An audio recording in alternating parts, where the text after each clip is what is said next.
Hello, this is Josh Bycer from GameWisdom.com. Hope you enjoy this video.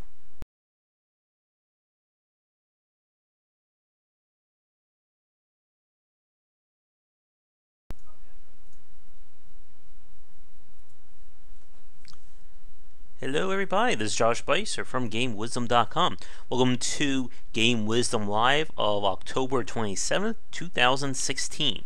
As always, there's going to be a recap of what's been going on the week and letting you guys know what I've been up to. So first, unfortunately, still more bad news. No new Patreon donators. The early bird discount is going to end in a few days on October 31st. After that, we'll go back to regular pricing. I've also changed one of the rewards. The podcast shoutout has been updated to be a shoutout on these live plays. On these live shows, just because I think it'll get more coverage that way, and because the podcasts are always recorded at different times and the backlog, it's a lot harder for pledgers to get credit on that. So there's the big change there. Now, with some good news this week, over the last week since we last did this, there's been a lot more subscribers here on YouTube.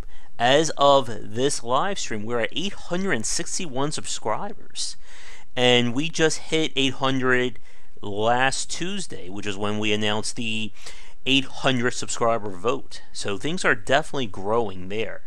And like I said, we are now only 140 away from 1,000.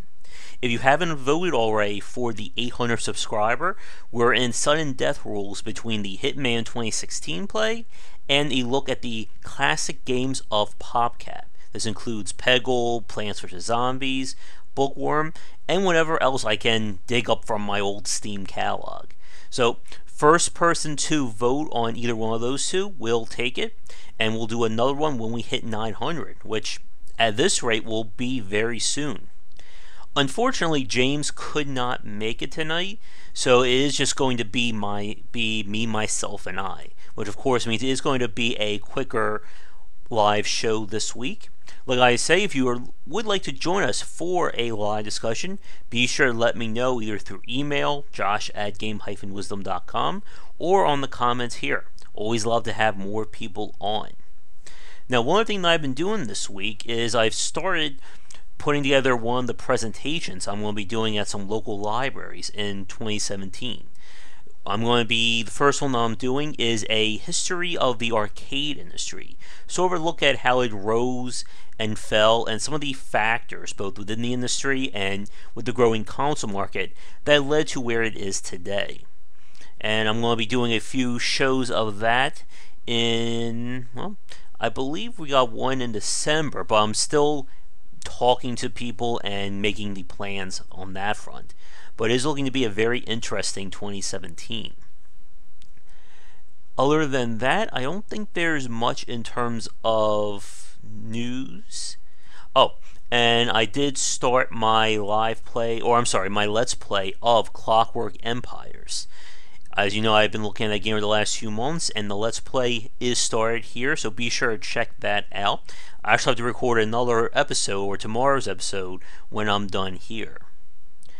In terms of games I've been playing, I recently picked up The Division while it was on sale. I've been playing that. And I like it, but I'm not fully loving it. It's one of those games that's giving me a sense of cognitive dissonance. It's supposed to be a gritty, tactical, cover-based shooter, but then it has the whole RPG layer over it. Like, this is a game where you can sneak up on an enemy, shoot him in the head with a sniper rifle. He'll not only shrug that off, but then he'll turn around and kill you in 3 hits. It also doesn't help that I've been playing it solo because there's not a lot of low-level people apparently where I'm at. I went into the dark zone a few times and then I've gotten my ass kicked each and every one. But I am liking the general idea of the game. I'm curious to see what my thoughts will be when I hit level 30 and get into the end game. End game stuff. Now, as for topics this week, as you know, last week we discussed the Nintendo Switch, and what it means. But there's another big one that's happened this week that I want to at least touch on and sort of turn it into, I guess, a critical thought for today. And that is the Bethesda's review policy stance. And since it is such an interesting topic, I figured let's start with that, and then I'll do a brief recap of a few of the posts I've made this week. For those of you who missed the news, it was announced that Bethesda has officially announced that they will no longer send out review copies of any kind for early reviews.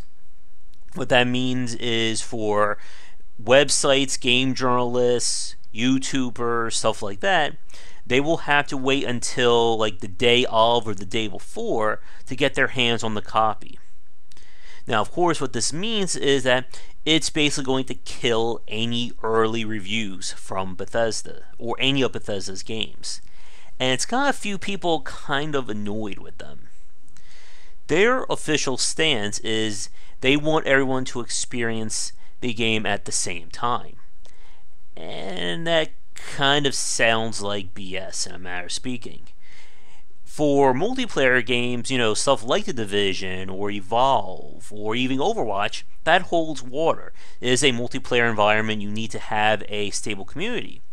But when we're talking about single player games like Doom or Dishonored, it doesn't really make sense. It seems like this is more a way for them to control early reviews and to prevent them from affecting the game sales.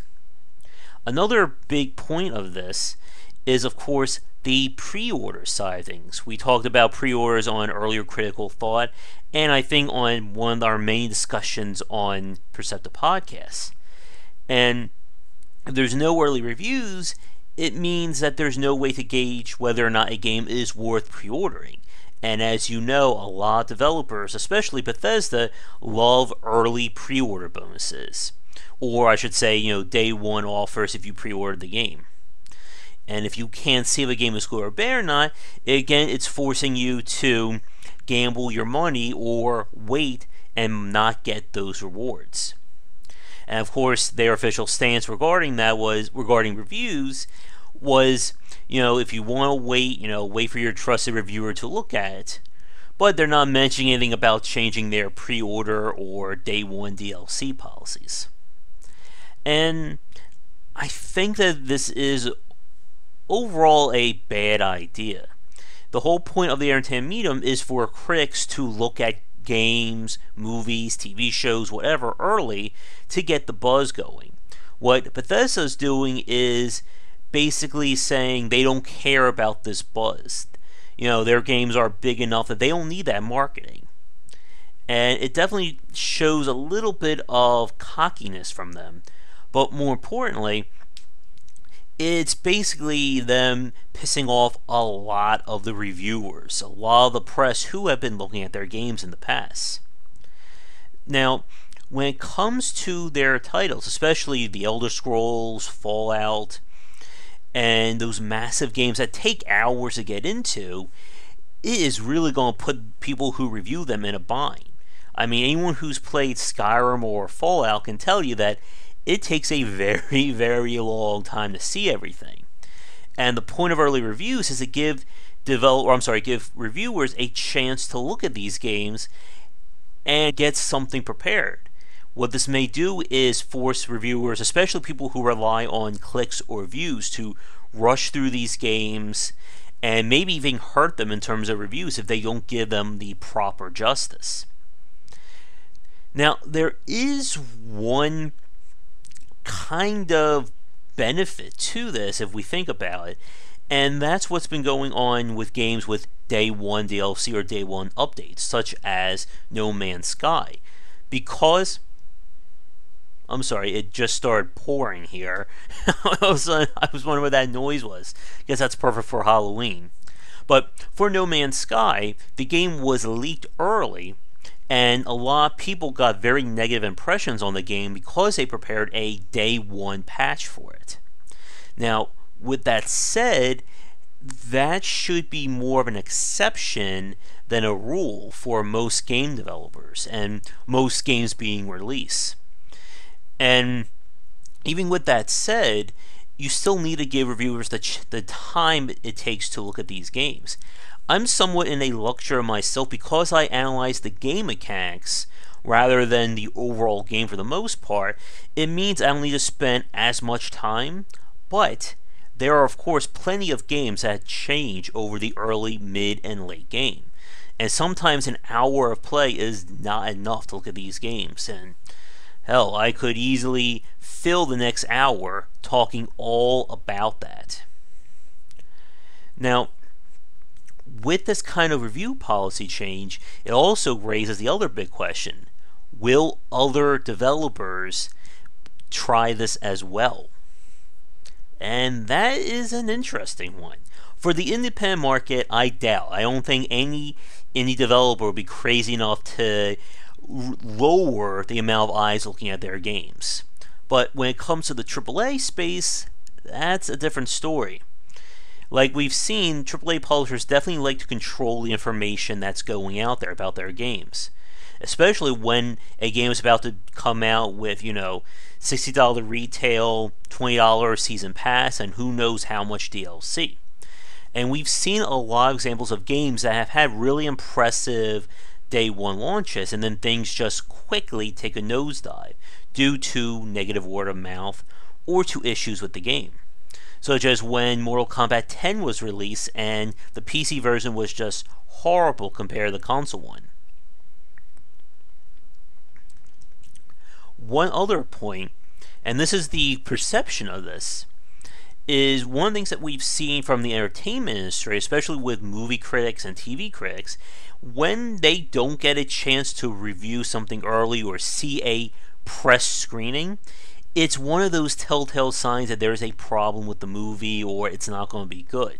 Because if it was going to be good, of course you want everyone to see it. Now, with games from Bethesda, they have certainly had a really good track record. They've of course also had the negative impressions regarding needing patches and bug fixes early. But overall, I'm trying to think off the top of my head if there's been like one legitimately horrible game from Bethesda, and my memory is failing me on that one.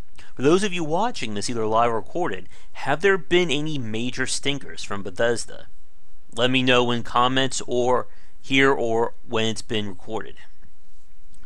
Another piece of news I wanted to touch on, which we did a critical thought on, was of course the voice actors strike. If you haven't heard anything about it yet, what's been going on is the guild or the union that represents the voice actors, SAG-AFTRA, Screen Actors Guild, America Federation of Radio and Television Artists. I'm pretty sure I just screwed that up, which is good because this is being streamed live. But they went on strike as of last Friday, and this week they picketed it in front of EA with plans to picket in front of other developers, the major publishers, I should say, in the coming days. There has been a piece, I think, posted on the LA Times that's been making the rounds, which seems to be painting the voice actors as, greedy people who want more. Now, I put up my critical thought, I believe, last Saturday about it, and I'm definitely in support of SAG-AFTRA. I hope they get what they're looking for, and I hope this does start raising more questions or more discussions about unions for game developers. As I talked about in that piece, there have been numerous horror stories about game developers being overworked, the pressure, the mental and physical stress, and of course, the stress is put on families when it comes to working at a major studio. I mean, hell, it's one of the reasons why the independent market has become such a popular option. But it's been talked about, but it's never really been given much focus. Again, because the industry is such a wild west in terms of different companies and no real centralized organization. So we'll see what happens with that. I'm kind of curious to see how this will play out before the end of 2016 or into 2017. Now that's the news that's been going on.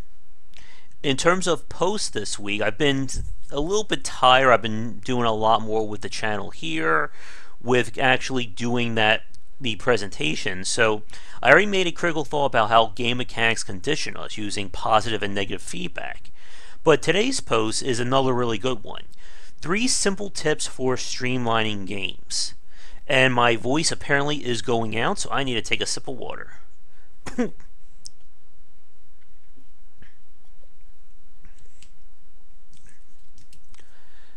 we go. When it comes to making games, as we talked about in an earlier piece, there is that balance of uniqueness versus refinement. Many indie games are unique, but they lack the refinement and the polish that make them accessible, while many AAA games are very polished and refined, but they are very repetitive, or we've seen it all before. And one of the biggest challenges for game developers, besides just coming up with these systems and designs in the first place, is making something that people can get into.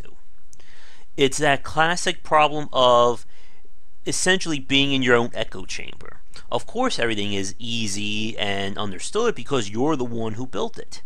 But when you put your game in front of someone who's never seen it before, they're going to be like, what the hell am I playing? How am I supposed to get into this?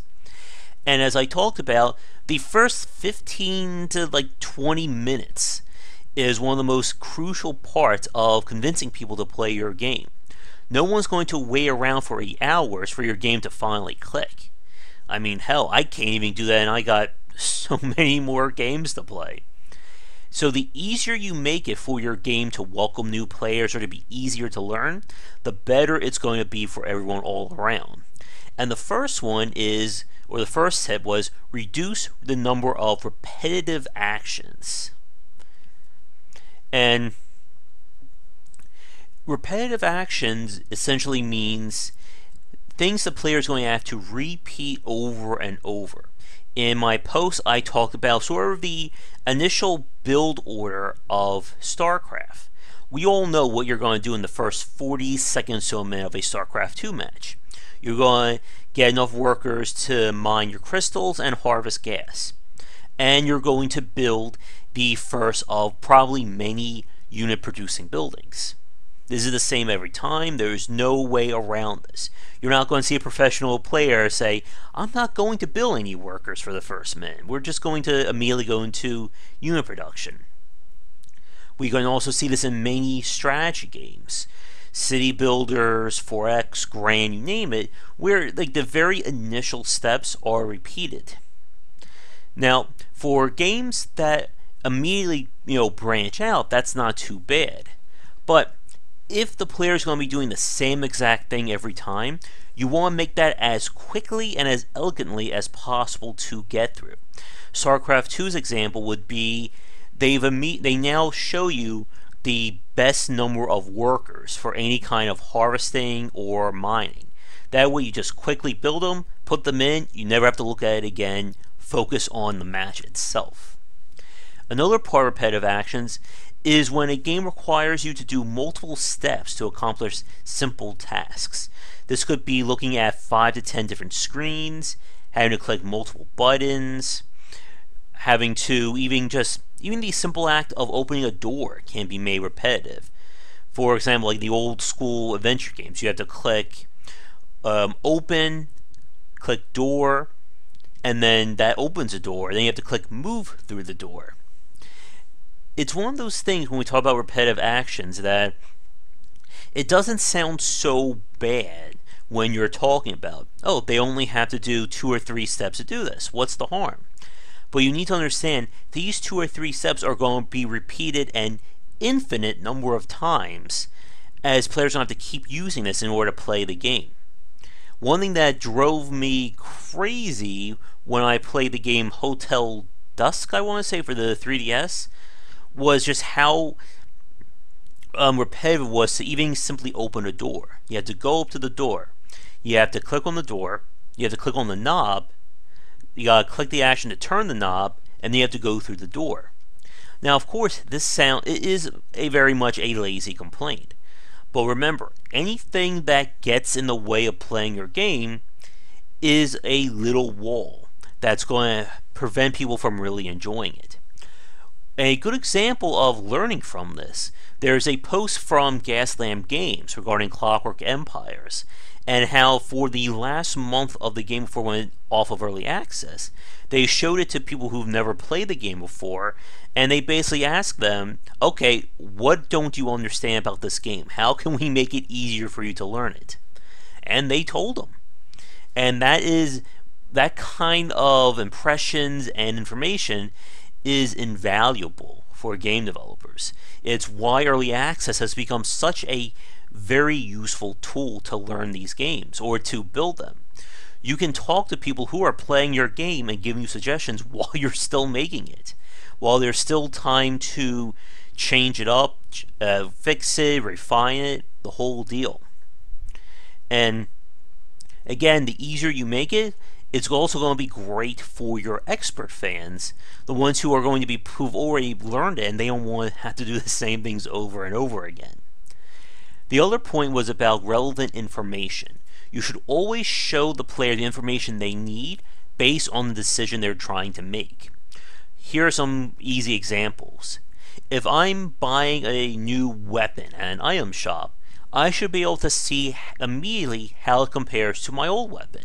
There should be a UI like info panel, like maybe like right here, bottom left, bottom right of the screen that shows that. It should show what my old stats are, it should show the difference between the two, and then I can know immediately what is the better option. Another case would be, well, here's a brilliant example from City Skylines. Every time you go to build a new utility structure, it pops up all the infographics relating to what that public utility does. So if I want to build a new firehouse or fire department, when I click on the fire department building, it will pop up on the map showing me all the areas that are covered, where all my other fire stations are, what areas have shown the highest risks of fire, and how much money I'm spending for it. I mean, that is perfect information. I don't need anything else. And it does the same thing for education, public transportation, trash, you name it. Now, this is an example of a dynamic UI. And that is a UI that changes itself based on what the player is looking at. Like I said in the post, that kind of information or that kind of design can be a bit above what you may be capable of doing as a programmer and a developer, especially if you're just starting out. But if you can't go that far, at least tooltips that can be brought up can help. Something that just pops up saying, oh, you've built 3 schools, you need, this spot needs more. Something along those lines. But any place that you can show information that's going to help the player make a decision, you have to do this. I shouldn't have to dig through screens to figure out, oh, this sword is not as good as my other weapon. Or I don't need to build another school. Again, easier you make it, the more elegant your game is going to be in the process. And the final point is the main screen design. Every game, regardless of genre, design, or platform, has the main screen. This is the screen that the player is going to be looking at while they're actively playing the game. This screen needs to show all the information the player needs at any given time. If we're playing a we're playing a turn-based strategy game, I should be able to see immediately at a glance how much money I have. Are my people happy? What's going on in the world? Stuff like that. You can have separate screens dedicated to different systems, but I should be able to see the most immediate information and the most important information from the main screen. Now, UI design, that is probably 3 or 4 critical thoughts, and maybe, my goodness, if we have John Schaefer or Chris Park on for one of these live shows, we'll be here until probably a week talking about UI design. And it's just that big of a topic. But there is that careful balance of showing enough information that the player can make up their mind, but not so much information that it clutters the screen. And we can see this with a lot of older games that just fills a screen with bars and buttons and numerical information that you just don't know where to focus on. But again, that's a topic for another few days, I think. We are just under 30 minutes here, and I think we're going to wrap it up for this quicker Game Wisdom Live. I was about to say quicker critical thought, but that's a different show. So, next week, or I'm sorry, next Monday will be Halloween, I believe. So, maybe I will do a special critical thought on horror. Maybe we'll have a little extended one in honor of the holiday. Otherwise, be sure to tune in tomorrow on GameWisdom.com. My podcast interview with I hate to say I forget his name. We spoke to the developer behind Venture Forth, which we did a Building the Game segment on a few weeks ago, and that cast will be going up tomorrow. So be sure to check a look at it then. My mouth is getting really dry, so I think it's time to wrap it up. I'll be possibly doing a stream later tonight. I also gotta record my piece for Clockwork Empires for tomorrow. And other than that, it's going to be a busy weekend as I prepare this presentation that I'm excited to give. But once again, thank you to 861 subscribers here on YouTube. I really do appreciate your subscribing, and I hope you enjoy the content here. Otherwise, I am still Josh Bycer from GameWisdom.com. Have a great rest of the night, a great weekend, and I'll be talking to you tomorrow with another critical thought and more great content. Have a great night. Thank you so much for watching this video. If you enjoy it, be sure to like and subscribe to the channel, and of course share with your friends. It always helps out. For daily posts on all manner of game design and industry topics, check out game-wisdom.com. To support the site and everything that I do, be sure to check out the Patreon campaign. If we can hit goals, it will mean more content for everyone to enjoy, and I'll be able to support myself and my household. If you want to follow me, you can find me on Twitter at GWBycer for updates throughout the day and random thoughts from me. And lastly, you can find me on Twitch right over there at GWBycer for daily streams most nights around 10 Eastern. Thanks again for watching the video, and be sure to check out more great content coming to the Game Wisdom channel real soon.